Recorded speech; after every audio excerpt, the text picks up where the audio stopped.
El doctor Daniel Elíe nos va a contar en qué medida utiliza y cómo le ayuda a su práctica clínica tanto Pentacam como Corby para el diagnóstico y seguimiento del queratocono. Daniel, muchas gracias. Gracias a vosotros por la invitación y a Oculos por hacer este simposium, como siempre. ¿Por qué utilizo el Corbis en el queratocono? Pues bueno, el resumen igual sería este, ¿no? Para no quedarme helado. Y en la última diapositiva os enseñaré o veréis un poquito qué quiero decir con lo de quedarme helado. Repasando un poquito qué son las ectasias corneales y para no alargarme, pues bueno, todos lo sabéis, son las primarias causas sin causa inflamatoria, afecciones que acompañan el incremento en la curvatura, disminuyen el espesor y llevan a una protusión corneal progresiva. Y además se trata de una patología progresiva, típicamente asimétrica, bilateral, en la mayoría de casos, pero lo más importante para mí es la frasecita en medio. Cada caso es muy particular, se caracteriza por tener forma, ubicación y tamaño diferente. ¿Y eso qué quiere decir? Que es muy difícil de diagnosticar, que no hay 3 de iguales, y entonces ahí viene el problema. Pues si todas las ectasias fuesen iguales, probablemente no necesitaríamos nada de lo que vamos a hablar ahora. Pero como son muy diferentes, sí necesitamos algo que nos ayude, como decía Federico al principio, a diagnosticarlas o a saber que existen antes. Luego ya decidiríamos si hacemos o no hacemos nada, pero al menos saber que existen. Bueno, un poquito volviendo en lo mismo, una ectasia corneal tiene estas características y recordar que a mí me toca queratocono, pero el queratocono no es más que la ectasia corneal más frecuente, pero las hay de naturales y las hay de iatrogénicas. Y dentro de las postraumáticas o iatrogénicas están las que ha hablado Federico, pero yo voy a hablar un poquito de ectasias, de todas, sobre todo de las naturales. Hay queratoconos que son muy fáciles de diagnosticar. Cuando estamos en casos así, pues hay algunos signos que son externos, que los vemos solo mirando al paciente sin lámpara de hendidura. Algunos que son muy claros en la lámpara de hendidura, ya os lo sabéis todos y no los vamos a repetir. Hay algunos que incluso haciendo esquiascopia o por retroiluminación vamos a ver que aquí hay algo raro. Pero hay otros que ya no son tan fáciles de diagnosticar. Está aquel queratocono que no es evidente en la clínica, pero sí es evidente en topografía. Ya se definieron unos criterios, los de Rabinovic, que te decían cuándo una córnea era suficientemente, o una topografía corneal, perdón, era suficientemente irregular para pensar que eso podía ser una ectasia, queratocono o otro tipo de ectasia. Incluso, sobre todo los ópticos, nos han enseñado que muchas veces haciendo esquiascopia te dicen, cuidado que aquí hay una sombra rara, míratelo bien porque aquí falla algo. Esos son queratoconos muy incipientes donde la clínica no nos lo da, pero nos lo dan otros aparatos. ¿Y qué queremos evitar? Pues queremos evitar llegar a una ectasia realmente, a un queratocono demostrable clínicamente, y tenemos que sospecharlo pues en todas estas cosas que son básicamente clínicas, pero lo ideal sería encontrarlo antes de esto. Y ahí es donde sale o donde surge o donde para mí cobra una importancia determinante la biomecánica corneal. ¿Qué es? Es la ciencia que trata del equilibrio y la deformación de un tejido sometido a una fuerza. Y eso mezcla conceptos que son todo menos médicos. Fijaos que son físico-matemáticos, arquitectónico-mecánicos y biológicos. Bueno, dentro del biológico el médico estaría ahí. Y lo que hace esta ciencia y los instrumentos desarrollados para medir estas propiedades biomecánicas es que nos permiten in vivo, en una córnea in vivo, en un paciente vivo, diagnosticar o sospechar ectasias corneales en etapas precoces en las que la topografía, la tomografía y la clínica son normales. Y esa es la gracia del asunto. Y si Corbis, como parece, funciona para eso, es por la razón en la que yo lo uso en clínica diaria, no solo en paciente que voy a operar de cirugía refractiva. Bueno, ¿qué es el Corbis? Ya lo han dicho, es un tonómetro de no contacto asociado a una cámara Scheimpflug que permite cuantificar parámetros corneales de respuesta a la deformación. Y además lo bueno que tiene es que alguien se ha preocupado en hacer una serie de índices, que son estos y alguno más, y un número y unos valores que nos permiten definir de forma rápida y fácil si eso es raro, eso es anormal, y eso puede ser una ectasia, un cono o una simple deformación sin más progresión o sin más patología. Según la literatura, y aquí os traigo algún artículo, los dos parámetros más importantes o más definitorios de ectasia son estos dos, el BAT y el TBI, que son, no tengo marcador, no sé si me servirá así, estos de aquí abajo, los que veis abajo del todo, sobre todo el TBI, que es una suma una mezcla. En casos como este, veis la topografía al lado, pues es evidente, este es un paciente que topográficamente es evidente que tiene una ectasia, y además el Corbis en todos sus parámetros, en los 3 que os muestro aquí, sale claramente patológico. Bueno, pues ya es un aparato que me sirve para confirmar que una irregularidad corneal probablemente sea una irregularidad ectásica. Hay casos no tan claros, no tan evidentes como puede ser este de aquí, donde veis una topografía que sí hay una cierta asimetría superior-inferior, una topografía que no nos gusta, las elevaciones están hacia inferior, hacia abajo.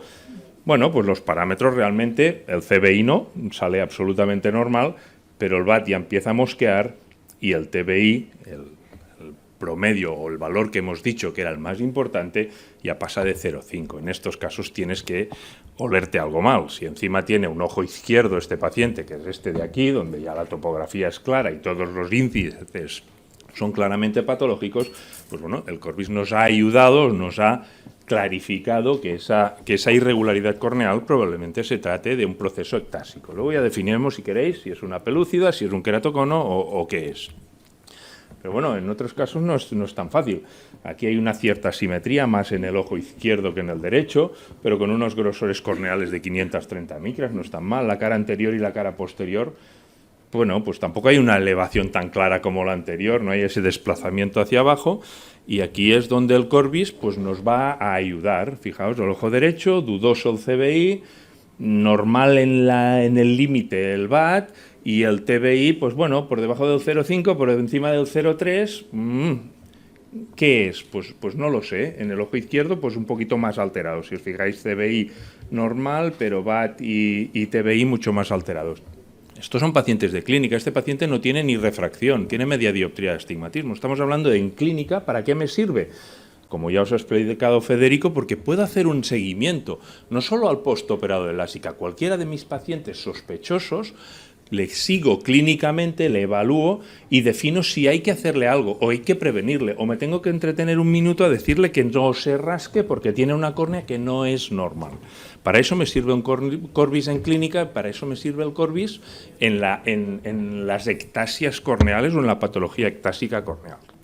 Sirve, como os he dicho, con seguimiento. Tenemos una serie de gráficas, una serie de barras que nos van a servir para esto y siguiendo a ese paciente definiré si le tengo que hacer o no le tengo que hacer algo en función de que evolucione o no. Si me planteo cirugía refractiva, porque algunos pueden venir a buscar cirugía refractiva y tengo un caso como este, a pesar de que la topografía casi la tacharía de normal, claro, con TBIs de 0,4, según, como ya han dicho, qué defecto refractivo tenga, pues quizá un -1 se lo plantearía hacer con una PRK. Pero si tiene un -5 o un -6, aunque tenga una paquimetría correcta, he preferido indicar una ICL. Me va a servir no solo para diagnosticar o seguir ectasias corneales, sino para decidir qué tipos de tratamiento. Este de aquí os lo he traído para enseñaros en un paciente que ha sido intervenido, como realmente el Corbis muestra diferencias. No sé, o a día de hoy no te puedo decir que mida perfectamente qué resistencia o qué cambio biomecánico ha inducido un segmento. Pero si os miráis los dos, es el mismo paciente. Fijaos en la izquierda, en la derecha, como donde está el segmento no hay progresión en el movimiento, en la aplanación o en la estructura corneal. ¿Y eso a qué me apoya mi clínica? Yo tengo varios pacientes, o muchos pacientes, donde se les ha puesto un segmento y sin crosslinking hemos parado, estabilizado la progresión. Con eso no digo que el tratamiento para evitar la progresión del queratocono sea el segmento. El tratamiento demostrado para parar una evolución en un queratocono o en una ectasia es un crosslinking. Pero el anillo aporta algo, o el segmento aporta algo, y aporta estructura, aporta rigidez y explica esto. Me queda una diapo. Y esta es la helada que queremos evitar.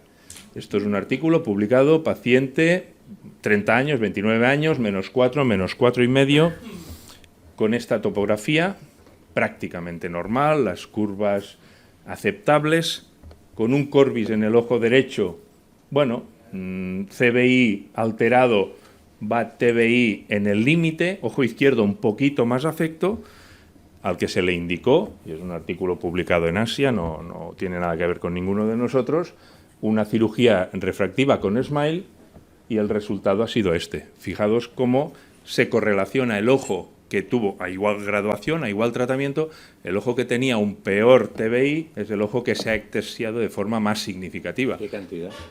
¿De qué? ¿De graduación? ¿Qué refracción le quitaron? -4, -4,50. No, yo no le quité nada, le quitaron. Le quitaron, sí. Afortunadamente habré hecho alguno así, pero este no era mío. Pero fijaos que con la misma refracción, con el mismo defecto refractivo, -4, -4,50, un SMILE que teóricamente preserva algo más estructuralmente la córnea, el ojo que estaba biomecánicamente más alterado es el que claramente se ha ectasiado más. Por tanto, sí estamos midiendo alguna cosa y esa medición o esa información nos va a permitir seguir, tratar, informar y gestionar mejor a nuestros pacientes con ectasias y que al final, en vez de una helada, pues sea un día de primavera bonito como este.